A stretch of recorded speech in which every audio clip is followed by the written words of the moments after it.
అందరికీ నమస్తే అండి. కల్తీ నెయ్యి వ్యవహారంలో అడ్డంగా దొరికేసిందే కాకుండా ఇలా అడ్డగోలుగా వాదిస్తున్నారండి. ఏమన్నా అంటే అదొక రకమైన ఎమోషనల్ బ్లాక్మెయిల్ అనమాట.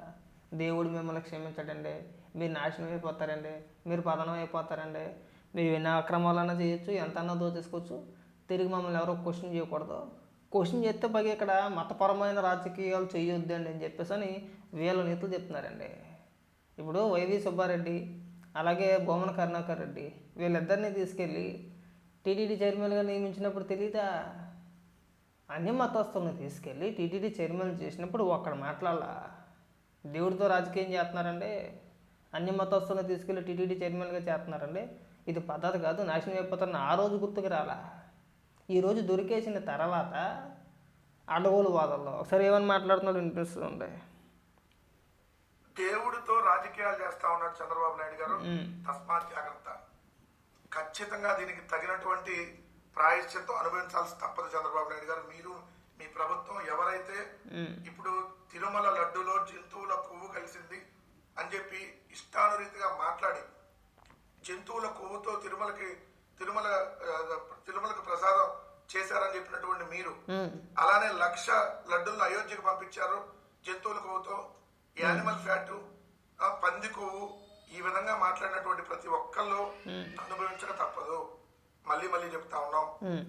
దాన్ని ఇంతటితో అయినా మీరు ఫుల్ స్టాప్ పెట్టకుండా వైఎస్ఆర్ కాంగ్రెస్ పార్టీలో ఉన్నటువంటి వైవి సుబ్బారెడ్డి గారినో లేదంటే ఇంకొంతమందినో ఇరికించాలి, రాజకీయంగా మీరు లబ్ధి పొందాలనేటటువంటి ఆలోచన చేస్తే దేవుడితో మీరు రాజకీయాలు చేస్తా ఉన్నారు.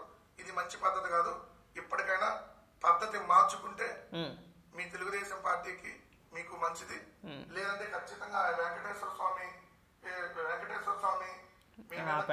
చెప్పావు కానీ మాట్లాడితే ఇది ఒకటి దిక్కుమలతానే ఉంటుంది. మనకి మాట్లాడితే బెదిరించేస్తారండి. వెంకటేశ్వర స్వామితో పెట్టుకుంటున్నారు, నాశనం అయిపోతారు.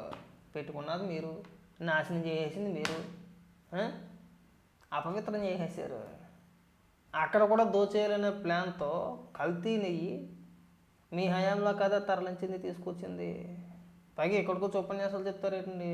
పైగా ఏమన్నా అంటే మాకు హిందువుల పైన లేదంటే హిందూ ఆచారాలపైన దేవుళ్ళపైన అపారమైన భక్తి ఉందని చెప్పేసి డ్రామాలు ఆడుతూ ఉంటారు. ఇలా దొరికేసింది కాకుండా ఇక్కడికి వచ్చి పచ్చి అబద్ధాలు మాట్లాడతారా? అంటే విచారణ జరపకూడదా? ఎవరు చెప్పారు? సిబిఐ చెప్పింది. సిబిఐ కదా చెప్పింది. ఒక స్టేట్మెంట్ ఇచ్చారు, రిమాండ్ రిపోర్ట్లో చాలా క్లియర్గా ఇచ్చారు. వాళ్ళు వాడింది అసలు నెయ్యే కాదు, అది కల్తీ నెయ్యి. ఆ బోలే బాబా ఎవరైతే ఉన్నారో, ఆ కంపెనీ ఏదైతే ఉందో, 1 లీటర్ పాలు కూడా కొనకుండా దాదాపు 68 లక్షల కిలోల నెయ్యిని తిరుమల తిరుపతి దేవస్థానానికి సప్లై చేశారు. అది అసలు ఎలా సాధ్యం? అది అసలు నెయ్యే కాదని చెప్పేసి రిమాండ్ రిపోర్ట్లో అంత స్పష్టంగా ఉంటే, దేశం మొత్తం కూడా మీ ముఖం మీద కాంట్రిని చుమ్మేస్తుంటే ఇంకా నిసిగ్గుగా వచ్చి ఎదవ శాపనార్థాలు పెడతారేటో నాకు అర్థం కాదు. ఇదే అక్కడ ఏడుపుకోటి రాజకీయం. ప్రెస్ మీట్ పెట్టమని రమ్మని ఇప్పుడు మాట్లాడరు. ఇప్పుడు ఇలాంటి ఏడుపుకోటి మాట్లాడతారు, శాపనార్థాలు పెట్టేస్తారు. శాపనార్థాలు పెట్టడానికి కాదు మన రాజకీయాలు చేసేది, శాపనార్థాలు పెట్టేస్తారా? రాజకీయాలు మీరు చేసినప్పుడు లేదా? ఏమంటాడా? దేవుళ్ళతో రాజకీయాలు చేయొద్దా? మరి వీళ్ళిద్దరినీ తీసుకెళ్ళి తిరుమల తిరుపతి దేవస్థానానికి చైర్మన్గా చేసినప్పుడు లేదా? ఆ రోజు మాట్లాడలేదే. పైగా ఇక్కడికి వచ్చి ఎదబెడుపులు ఎందుకు? అది కాకుండా జగన్మోహన్ రెడ్డి అంటే మీకు అపారమైన భక్తి, నమ్మకం, మేము హిందువుల మనోభావాలను కించపరచలేదు, హిందూ దేవాలంటే మాకు అపారమైన భక్తి, మేము పూజించేస్తామని మాట్లాడే మీరు స్వామివారికి పట్టు వస్త్రాలు సమర్పించేటప్పుడు దంపతులు ఇద్దరు కదా ఇవ్వాల్సిందే కదా, సతీ సమేతంగా ఇస్తారు. మరి ఒక్కడు వెళ్ళి ఏకగలిగిచ్చి చూడు కదా. పైగా మా దరిద్రానికి ఇంకొక వీడియో వినిపిస్తా. వైవి సుబ్బారెడ్డి గారి భార్య అక్కడ తిరుమల తిరుపతి దేవస్థానంలో వెంకటేశ్వర స్వామి నామస్మరణ తప్పితే ఇంకొక పేరు వినపడతాం. అలాంటి చోట అందరూ చూస్తుండగా జగన్మోహన రక్షక గోవింద గోవింద అని చెప్పేసి ఒక డైలాగ్ పడుతుంది. అంటే ఏంటి? డైరెక్ట్గా జగన్మోహన్ రెడ్డిని వెంకటేశ్వర స్వామితో పోల్చేసి జగన్మోహన్ రెడ్డికి కూడా జైకొట్టిచ్చారు అక్కడ. మరి దేవుడితో రాజకీయం చేసినట్టు కాదా? శ్రీరామనవమి వస్తేనేమో ఇంట్లో సెట్టు, వినాయక చవితి వస్తే ఇంట్లో సెట్టు, కృష్ణాష్టమి వస్తే ఇంట్లో సెట్టు, ఉగాది వస్తే ఇంట్లో సెట్టు, హిందువుల పండగ ఏదో వచ్చినా సరే ఇంట్లో సెట్టు కాదా? అది వాస్తవం కాదా? మరి ఎవరికి చెప్తున్నారు మీరు? మేము ఎప్పుడూ కూడా మీకు సంబంధించిన అంటే జగన్మోహన్ రెడ్డి క్రిస్టియన్ అని చెప్పేసి అందరికీ తెలుసు. మేము ఏ రోజు కూడా కించపరచో అగౌరవపరచో ఇంకోటనో మేము మాట్లాడాల. మరి అలాంటిది మీరు అన్ని సందర్భాల్లోనూ కూడా అనేక సందర్భాల్లో హిందూ దేవుళ్ళను అవమానించింది కాకుండా పైగా ఇక్కడికి వచ్చి ఉపన్యాసాలు చెప్తే ఎలాగా? సిగ్గనిపించట్లేదు? వైవి సుబ్బారెడ్డి గారి భార్య వీడియో వినిపిస్తా విన్నాం.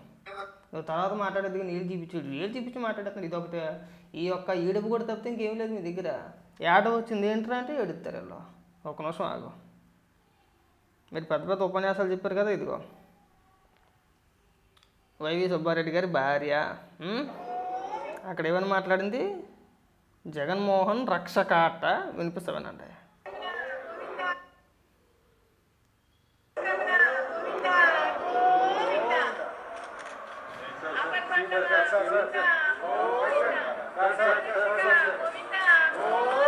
ఇప్పుడు వినండి ఏమంది? జగన్ రెడ్డి రక్షక గోవింద గోవింద. పక్కన ఎవరున్నారో వైవి సుబ్బారెడ్డి టీటీడీ చైర్మన్, మరో పక్క జగన్మోహన్ రెడ్డి. అక్కడ మీరు చేసింది ఏంటయ్యా? వెంకటేశ్వర స్వామి సన్నిధిలో మీరు జగన్మోహన్ రెడ్డికి భజన చేయించుకున్నారు. ఎవడు ఆడుకున్నాడు ఇప్పుడు దేవుడితో ఆటలో? మీరు. పైగా ఇక్కడికి వచ్చి ఎందుకు కుక్కడి పేరుతో ఎదవేడుపులు ఇక్కడ ఎందుకు ఆడమని అడుగుతున్నా. దీన్ని ఆ రోజు ఎవడన్నా ఖండించాడా?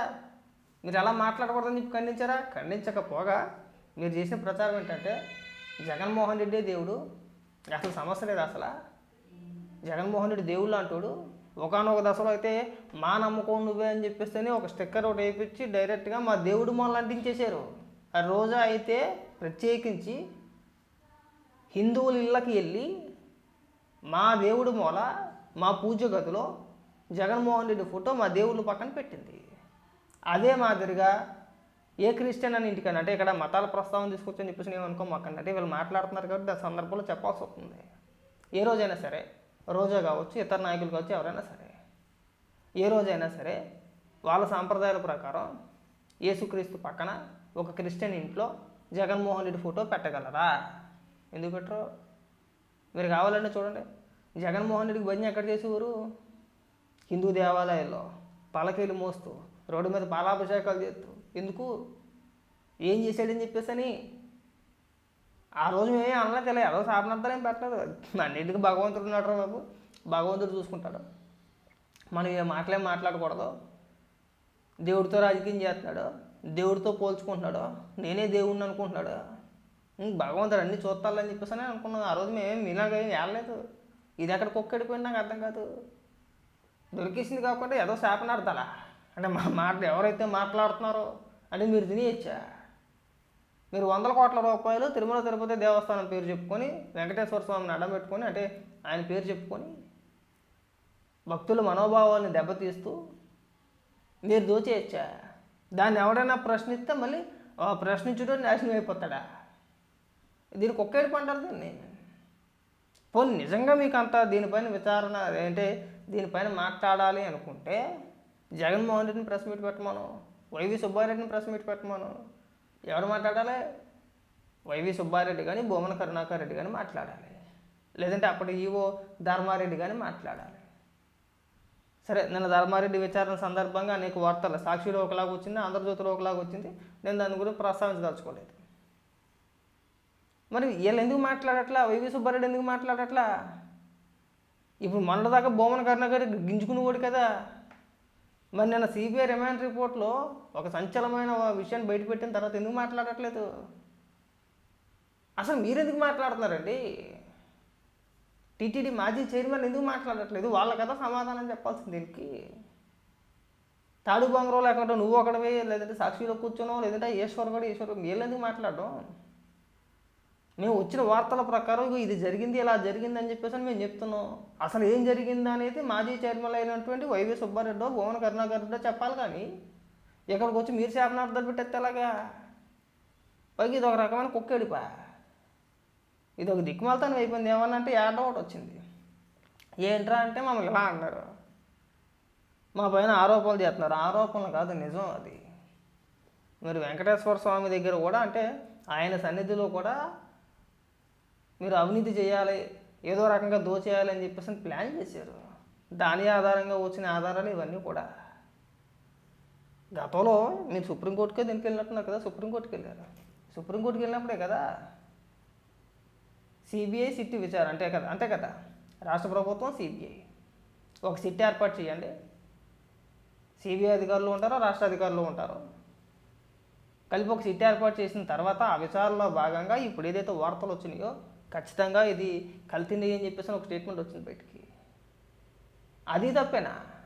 ఇక్కడ సిబిఐ అనే దాన్ని పక్కన పెట్టేశారు, మాట్లాడితే సిట్ అంటున్నారు.